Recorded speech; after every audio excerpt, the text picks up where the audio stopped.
Today's episode is brought to you by Apprentice Academy. Apprentice Academy is my audio production and engineering school based out of the West Barn in Nashville, Tennessee. We have a 16-week program that puts you in the driver's seat, totally immersed in the studio, learning techniques, learning technology, learning everything we talk about here on the podcast, which is how to get in a room and stay in a room, all the nuances of the music business.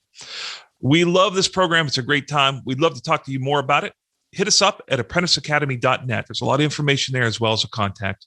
We have a 2021 fall semester starting the last week of August. We also provide virtual classes. So if you can't come to Nashville and participate with us, we've got a great virtual program as well. Reach out. We'd love to talk to you at apprenticeacademy.net.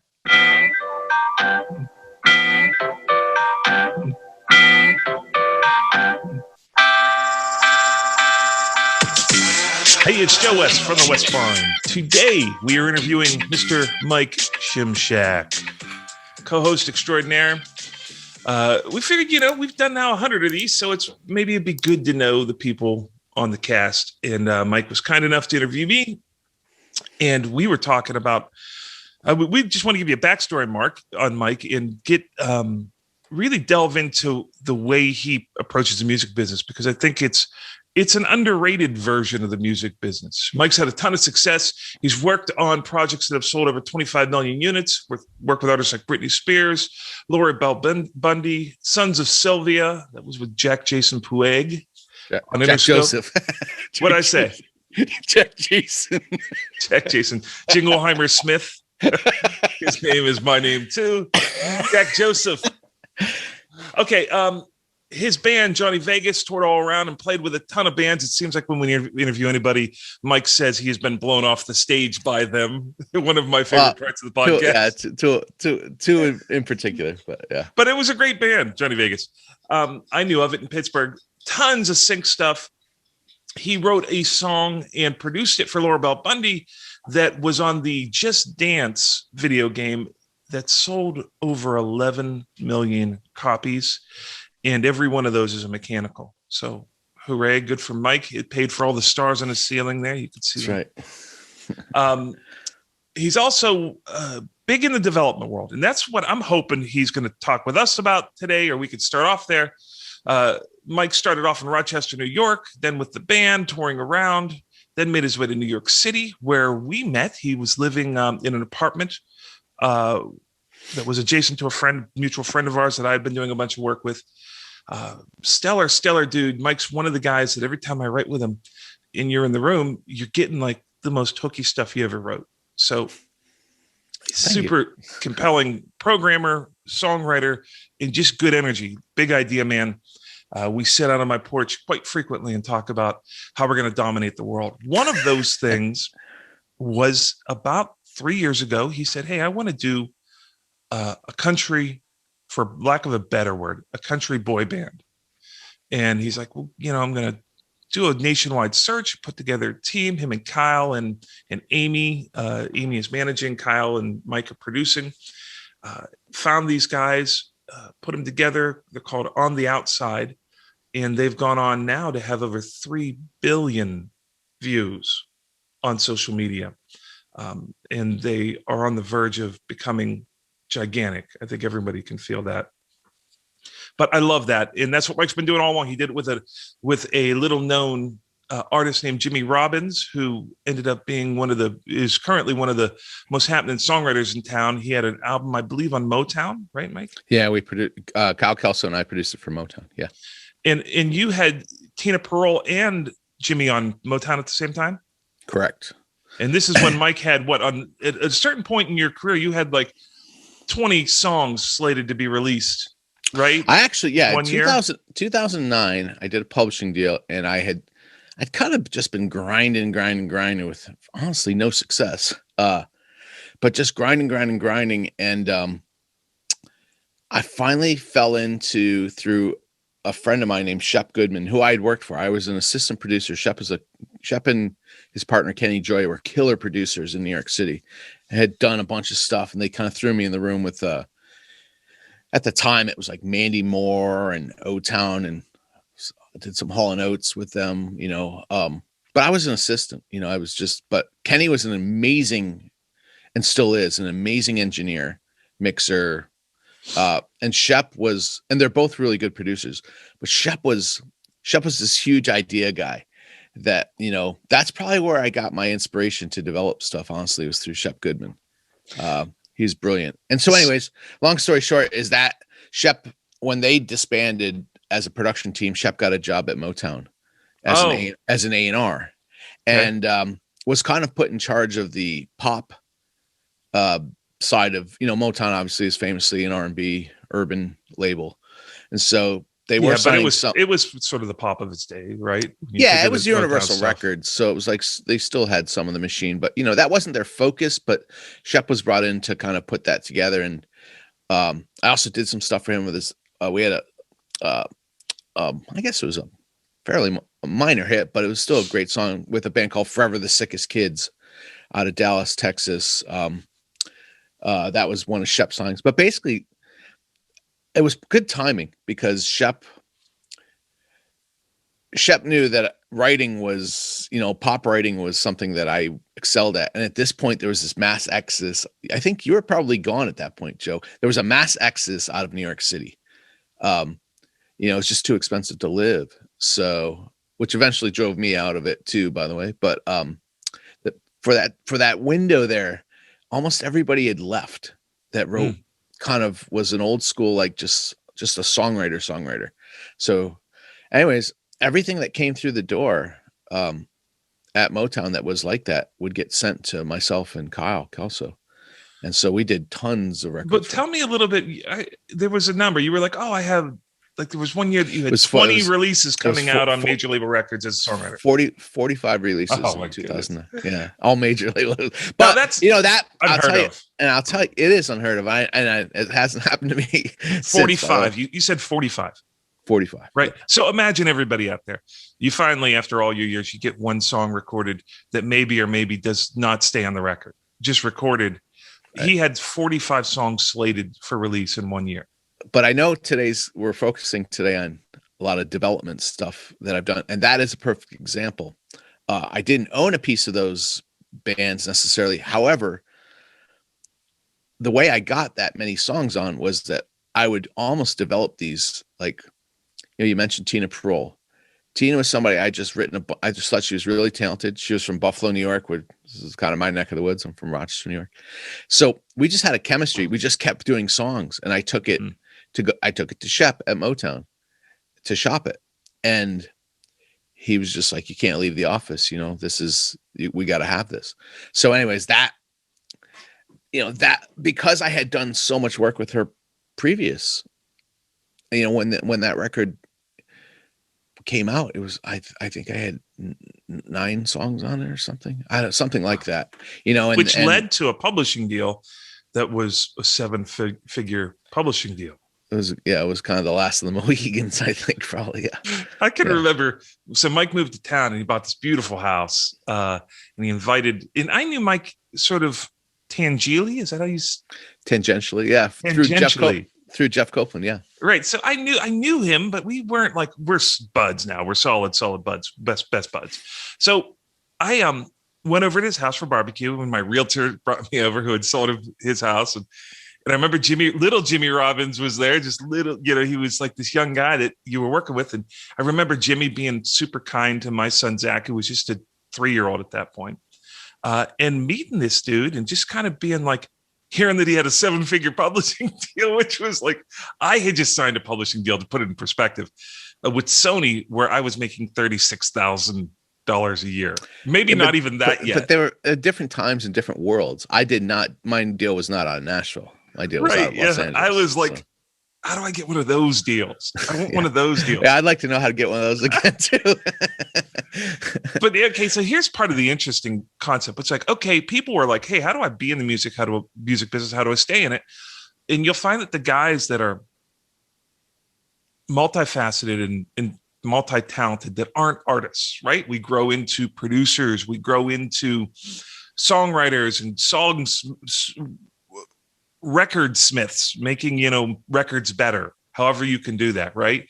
Mm-hmm. Part of it is like, okay, you may not develop it. If you develop it, like with OTO, when OTO gets a record deal, Cal Kelso, Amy, and Mike and OTO end up kind of being like, they're kind of like one entity. They all kind of share in that profit. And there's 4 ways to make money in the music business. It's publishing, it's mechanicals, it's merchandise, and it's touring. That's the 4 categories of how money is earned in the music business. And I don't know if there's anything new in the... There's influencer money now, which is different, Okay, I guess that's kind of endorsement-y kind of thing, I guess you'd say. Yeah, so maybe there is a new category. I'm not sure. But usually what happens is you share in those revenue shares. If you're going to be the guy up front that's like going out, OTO is a great band and they've got great chemistry. But the reality is they didn't exist before Mike thought of them. Mike put them together. Mike went out and had an idea, sat with me on my porch and talked about like how he's going to go do this thing. And I, on the sidelines, sit there and watch it slowly come into being. Now that they're a band, it's the most organic thing I ever saw. It seems like these guys have been buddies their whole lives, right? Yeah. Yeah. So, but it's like now that's the way they share in everything. So whenever a dollar comes in, it gets divvied up as if everybody were sort of in the band. The other way to make money is to write songs. So let's say if you produce something, let's say you go in with an artist and you produce a song. If that song gets cut by another artist, goes out and becomes a giant hit, you as the guy that helped create that song don't see anything of it unless you're a writer on it. Correct. So a lot of the other way, which Mike was sort of saying that he started, was like, I ended up having a really great creative relationship. I wrote 9 songs. So now Tina Pearl has a record that either goes on to be a huge smash hit or it doesn't. But if any of those songs go on to have a life afterwards, Mike is still earning money off of them. So part of what we're talking about today is like, how do you position yourself in a way that you can survive in the music business? It's like, you got to learn new skills. You've got to be able to do things that are of value, that even if the thing that you are working on that day, the kick drums and snare drums and mixing and recording and production, even if that version of it doesn't have success, there's a way to earn money down the line because you have intellectual property, because you started to songwrite and then you started to collaborate and then you were doing multiple things, multiple pies with fingers in them. So what made you start doing that? Like, what was it just purely creative or was it? It's funny. It's funny you say that, the different skill sets. I didn't, the recording end did not come easy for me. That was born out of necessity, really. I was a songwriter. I had a band, that band Johnny Vegas we talked about. We toured a lot. I never had any real interest in recording. And then when the band disbanded, but I wrote almost everything in the band, and that was my real love, was writing songs. And so that's kind of my foundation, and still is to this day, I guess.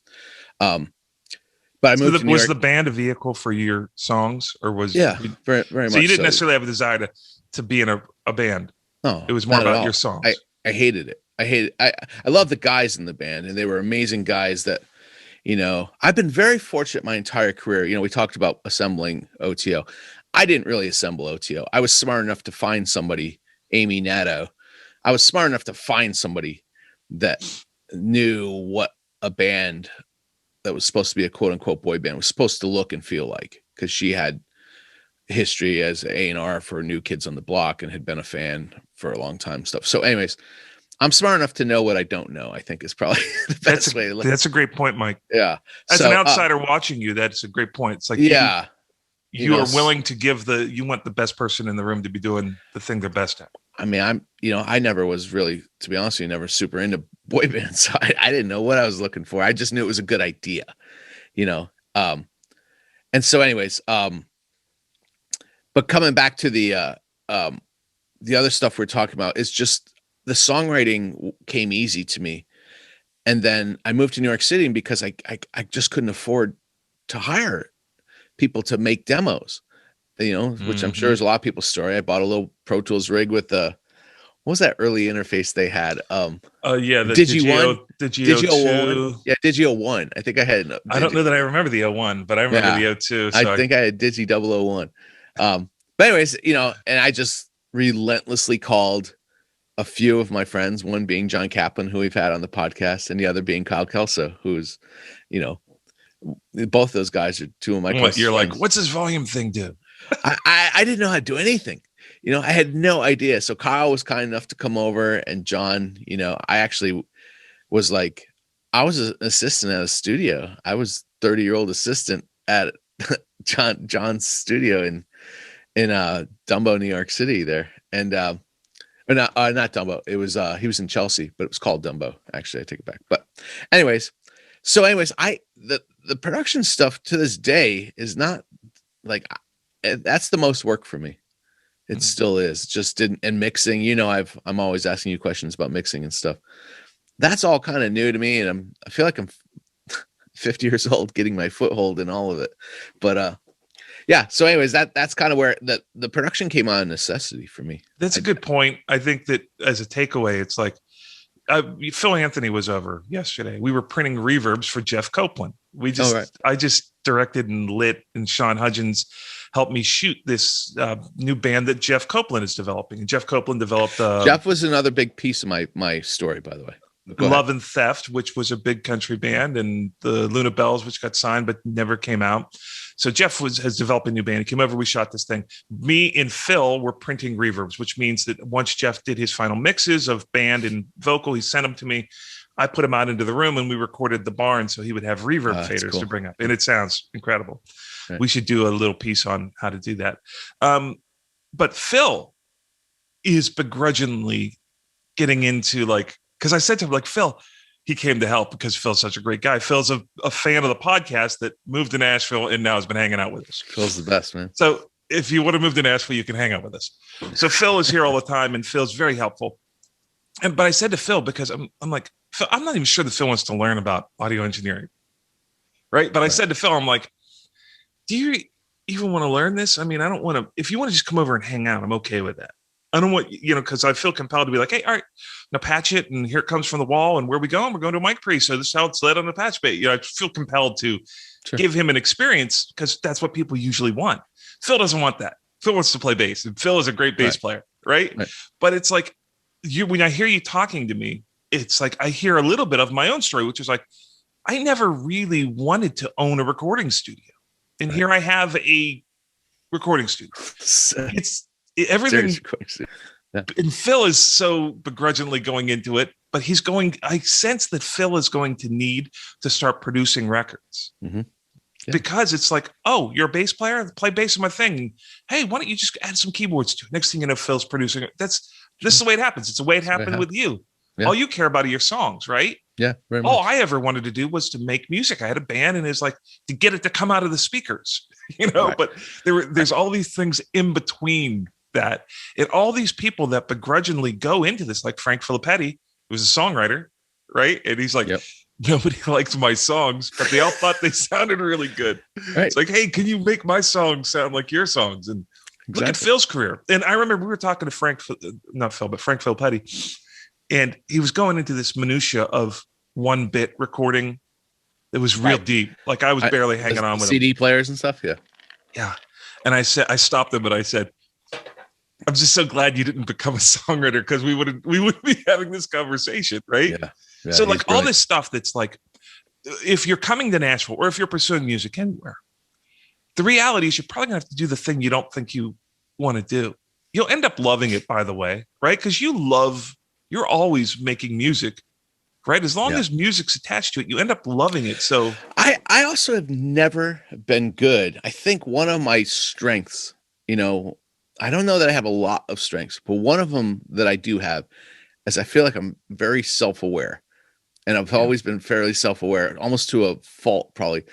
And I knew early on that what I was creating didn't sound like other people's stuff. And so I knew that, and I tried to get songs cut by other artists. You've been fortunate to have all these huge artists cut your songs. That never was in the cards for me. My stuff never really worked as coverable material, for better or worse. It worked much better for artists. Yeah. And that's kind of where I just sensed it leading me, like I just knew that was a better fit for me. Honestly, I don't know that I'd be doing what I do if my songs were getting cut by other people, and I was great at that thing of writing songs that other people would want to record. Why would you do the development? Because it's just you're essentially doing the work of a record label. Yeah. It's exhausting until they decide that they want to steal it off you for pennies on the dollar. Exactly. That's exactly what it is too. So in the old days, back when Mike and I were in the music business, we pulled in our Conestoga wagons to make a recording.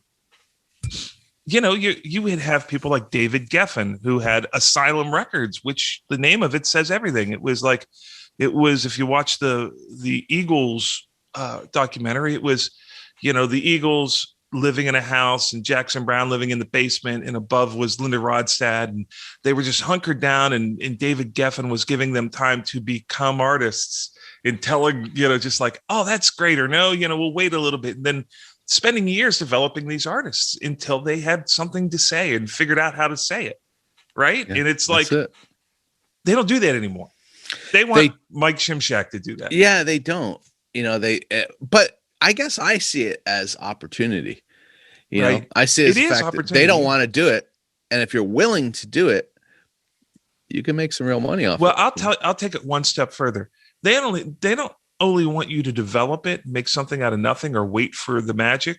They want you to go out and make sure that it's hitting the cash register. They want to see the 3 billion streams of OTO. They want to see how much merch you sold and what your touring looks like. They want to know those 4 streams of revenue. They want to stick their nose in there and say, oh, okay, that's enough money that we give a crap about. We're going to go ahead and take that over. That's ours now, you know?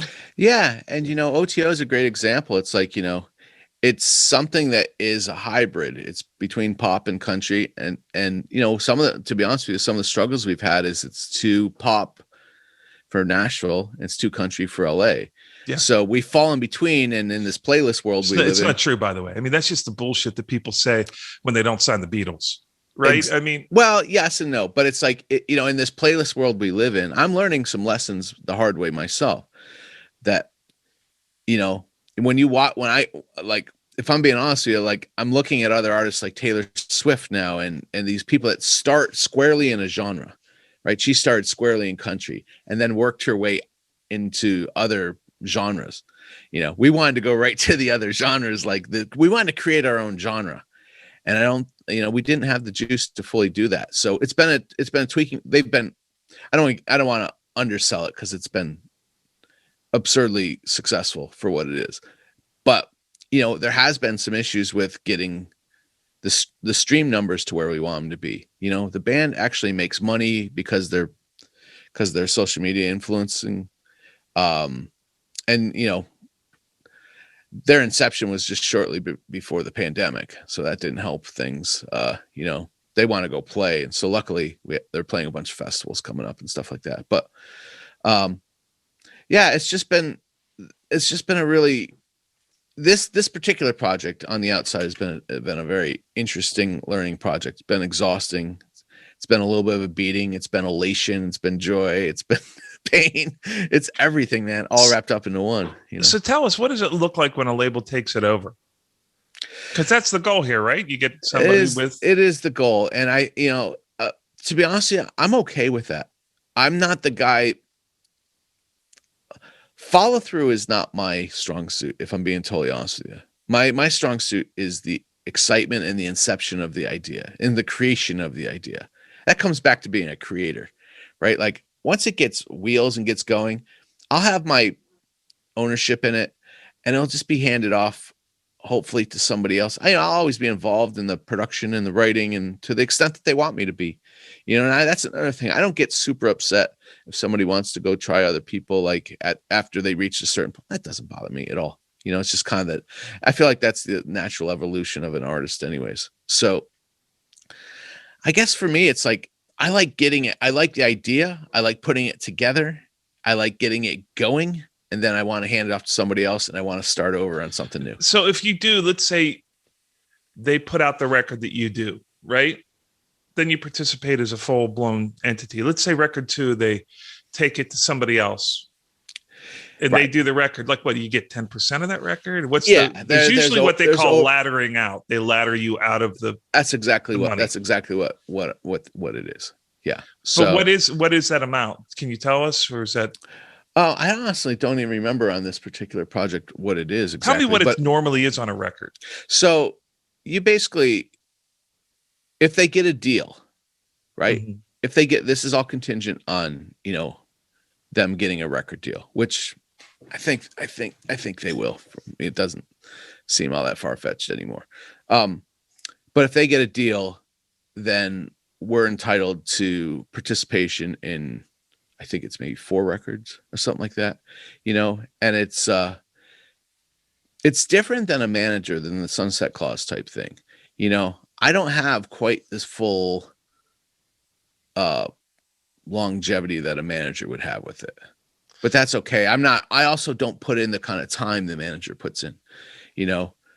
She does all the day to day. She puts a lot of work in, Amy. But let's say, just maybe not OTO, but on a, what would be a normal ladder out? Let's say over 4 records. Is it that you go from making 50% to 25 to 12 to a lot of times it's you know, you get a certain amount of songs guaranteed on a record. Uh-huh. So, and that will trail off. So let's say maybe it's 4 songs, and it's 3 songs, and it's 2 songs, and it's 1 song. But there is a financial participation in all of it. You know, I don't know if I want to go into exactly what our deal is, but it's a pretty fair deal. I'm not a guy. I don't like the whole Lou Pearlman thing of the really aggressive, like, we own everything and you guys get nothing. I'm not into that at all. Right. Like, it's just not. I don't want any resentment towards me. It's just not right. I'd rather have less. But it's a little bit. I got to say, like, I get what you're saying. It's very noble to say, oh, it doesn't bother me when they move on creatively, and it. You know, you can't be in the business if you're not going to accept that, right? But let's face it, it's 1 in a million shot to get into the party. And then when you get in the party, it's like a bunch of piranhas are on the project trying to rip you off of it. And it's just accepted that you're going to get ripped off of it. It's like a 1 in a million shot. You get your 1 in a million shot, and then you just know it's a matter of point of diminishing returns. You're going to be out by record. It's absolutely the pitfalls of developing talent. Is that you're guaranteed. I mean, part of it is that, you know, the contracts are only as good as the people behind them, really, you know. Great point. So, you know, these happen to be good guys. We've had to extend our contract with them a bunch of times because of various world crises, you know, stuff like, and they've been great. You know, I think that these guys, not everybody's as cool as the OTO guys in terms of being appreciative for the work we've done and stuff like that. You know, another one I've been developing, I don't even have paper with him, is, you know, our buddy Brent Shuttleworth and his band Elevado. That was that was an idea that I just had, that Brent was a singer-songwriter that I've worked with for a super long time. He's just one of my favorite people on the planet. I just, you know, want to talk about good energy in the room. There's nobody better than Brent. Yeah. So he had a friend who was in, which is Brad Rhodes, who's his partner in Elevado.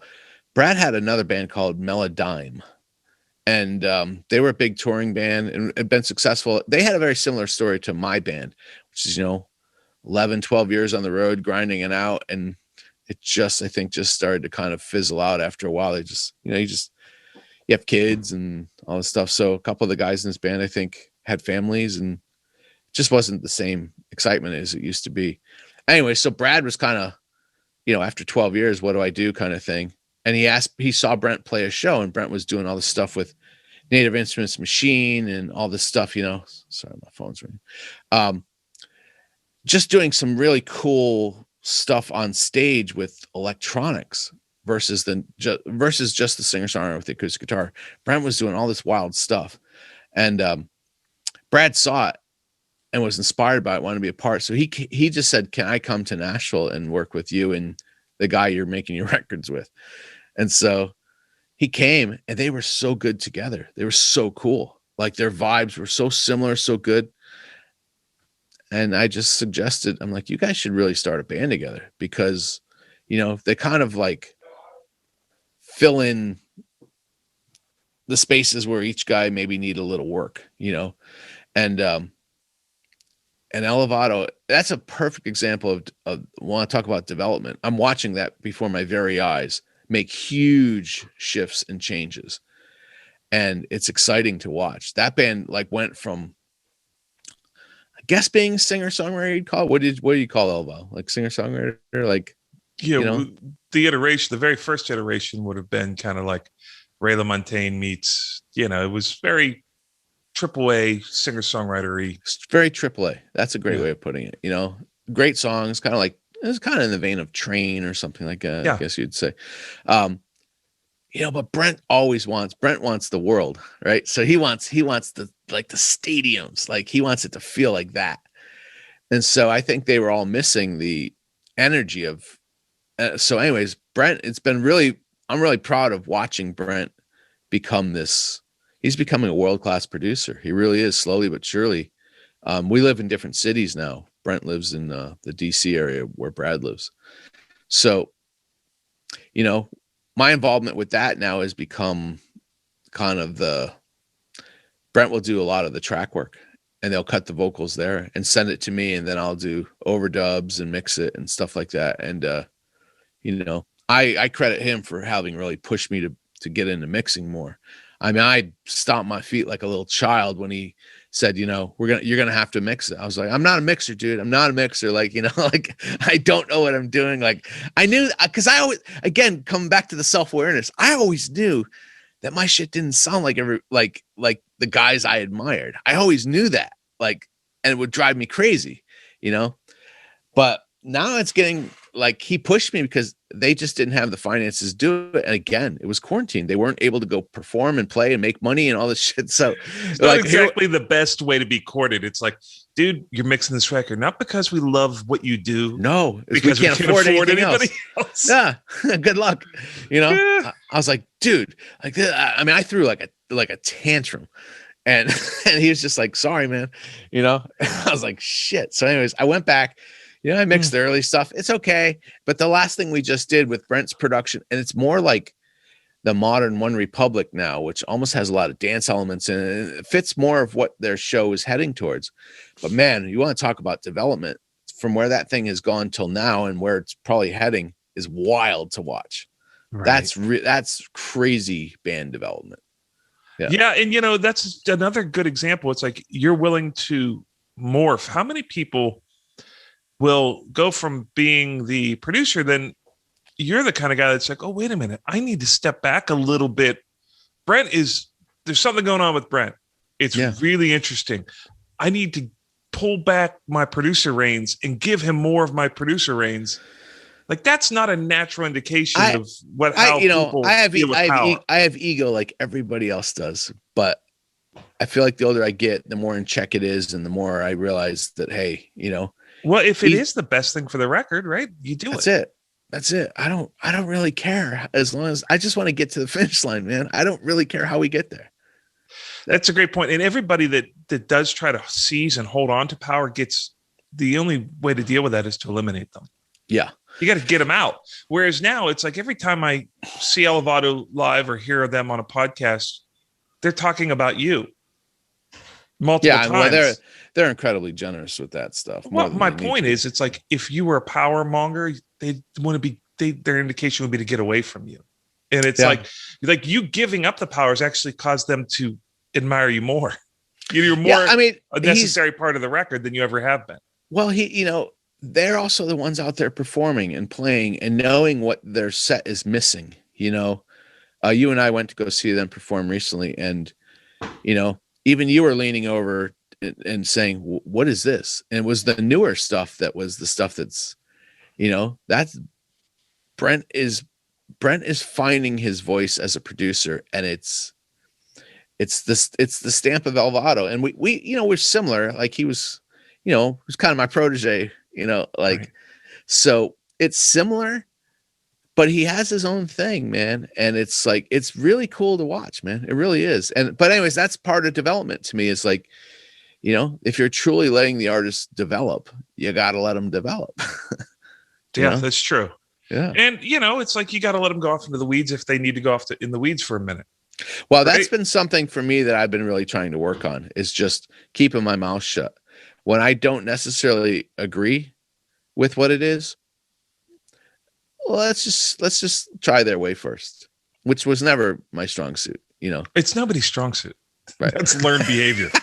That's probably It's like, true. I don't get my way again. You know, I mean, Yeah. it's nobody No, is true. like reveling in that. Like No, my that's true. favorite, you know? Yeah. Right. I so back to you. It's like, okay, so what is the goal here? Is the goal to keep developing new talent, eventually have something that hits, and then maybe a small imprint? Is it, do you find yourself like, can you just go and write for the day with another songwriter that doesn't have any outlet for the song? It's like, let's just get Well, together and write. I'll Does that tell you, still happen in your schedule? a little bit. Now, I actually kind of want to do more of it. Like, and I'll tell you the reason being is that I've come full circle and I love production now. And like, so now it's kind of fun to maybe make some stuff, with writers for pitch. Again, what's cool is that everything I'm writing is, if it feels like it's right for one of these things I'm working on, we'll just plug it into that. If not, then we'll pitch it, So like, I'm kind of, the reason I got that early publishing deal that you mentioned earlier, and this is an interesting thing for people to take note of as a songwriter, is they don't really want to do the work. Publishers don't want to do the work.